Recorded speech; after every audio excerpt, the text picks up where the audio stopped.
Hola, ¿cómo están? Bienvenidos. En este video vamos a hablar de cinemática y en específico estaremos hablando del movimiento rectilíneo uniforme, el cual se define como un tipo de movimiento en donde un móvil recorre espacios iguales en tiempos iguales. Y además, su trayectoria es una línea recta.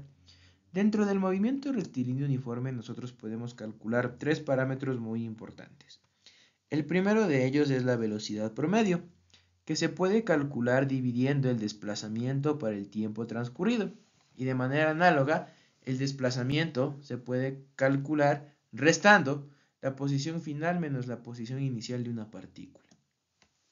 A su vez, la velocidad promedio se puede escribir en notación matemática de la siguiente manera. La velocidad promedio es igual al delta de posición sobre el delta de tiempo. Este delta, recordemos que en matemáticas y en física significa la resta de una variable final menos una variable inicial. El otro parámetro que podemos calcular en el MRU es la rapidez promedio. La rapidez promedio se calcula dividiendo la distancia recorrida por el tiempo transcurrido. La distancia recorrida, por otro lado, es la suma de las posiciones que va teniendo la partícula a lo largo de su trayectoria.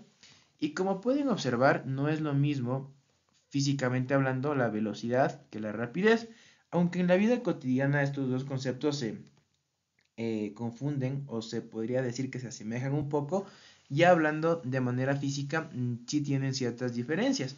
La velocidad, como pueden observar en la pantalla, en el numerador tiene una resta.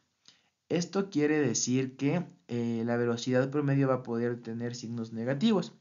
Y este signo negativo no indica que la operación esté mal realizada. Simplemente, como la velocidad promedio es una magnitud vectorial, significa que debe tener dirección y sentido. De manera que, en este caso, los signos negativos que pudieran hallarse en la velocidad promedio simplemente indicarían la dirección del movimiento. Mientras que la rapidez promedio no. La rapidez promedio es una magnitud escalar. Eso quiere decir que su resultado siempre va a ser un número positivo acompañado de una magnitud. Y esas serían las principales diferencias entre la velocidad promedio y la rapidez promedio. Y el tercer parámetro que vamos a revisar en este video es la velocidad instantánea, que básicamente es la velocidad promedio tomado en un intervalo de tiempo infinitesimalmente corto. Y al hablar de tiempos infinitesimales podemos aplicar el criterio de límite y luego el criterio de derivada para poder establecer una ecuación que me permita determinar la velocidad instantánea. Entonces, si nosotros aplicamos el límite cuando delta t tiende a 0 de la ecuación de la velocidad promedio, que sería el delta de posición sobre el delta de tiempo, encontramos que la derivada de la posición con respecto al tiempo es igual a la velocidad instantánea. Y de ahí proviene la famosa frase que nos repiten en nuestros cursos de física. La derivada o la primera derivada de la posición es la velocidad. Entonces vamos a hacer algunos ejercicios para que estos conceptos nos queden súper más claros.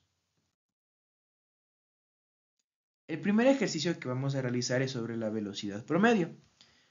La posición de un corredor en función del tiempo se grafica conforme se mueve a lo largo del eje X en un sistema coordenado.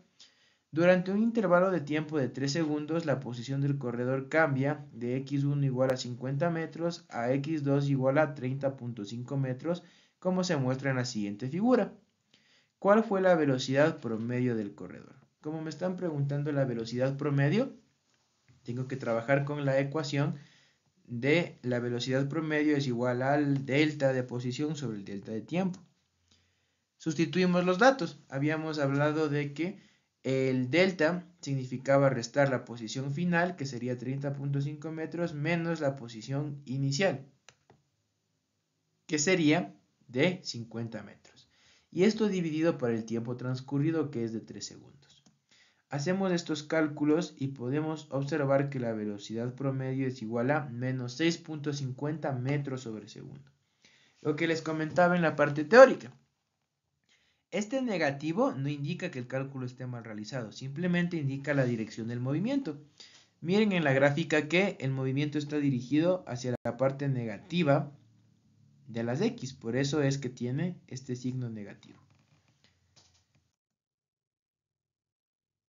Hablemos ahora de un ejemplo del cálculo de la velocidad instantánea.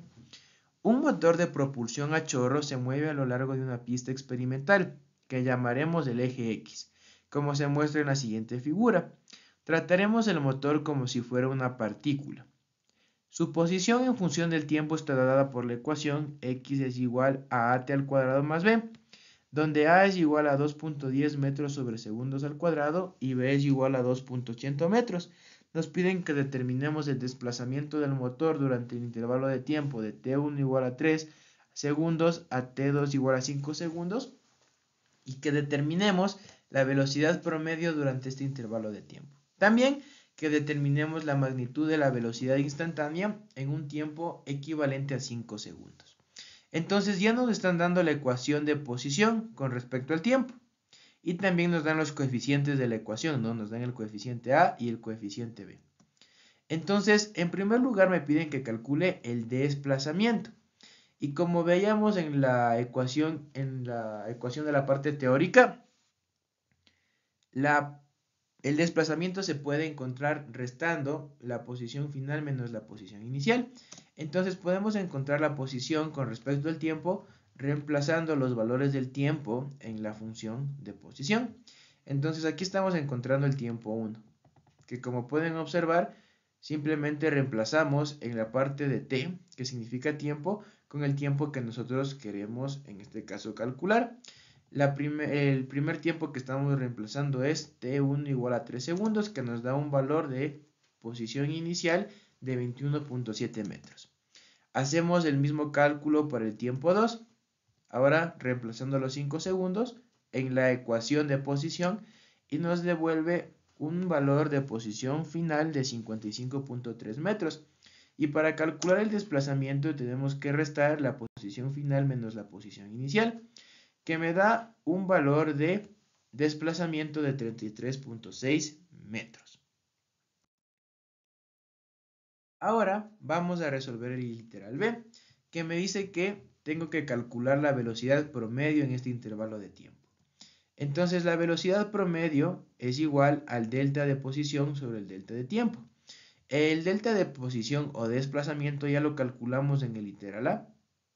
Y el delta de tiempo se puede calcular restando el tiempo final menos el tiempo inicial. Hacemos este cálculo y el valor de la velocidad promedio es de 16.8 metros sobre segundo. Y finalmente resolveremos el literal C, que me pide que calcule la magnitud de la velocidad instantánea en un tiempo de 5 segundos. Entonces, la velocidad instantánea se encuentra derivando la función de posición con respecto al tiempo. Vamos a aplicar criterios de las derivadas para poder hallar la derivada de esta función. Como ustedes sabrán, aplicamos la regla de los exponentes. El 2 que está como exponente pasa a multiplicar el coeficiente a. Y en este caso, el exponente de la variable t, que es el número 2, va a ser menorado en una unidad, por lo que me quedaría 2at.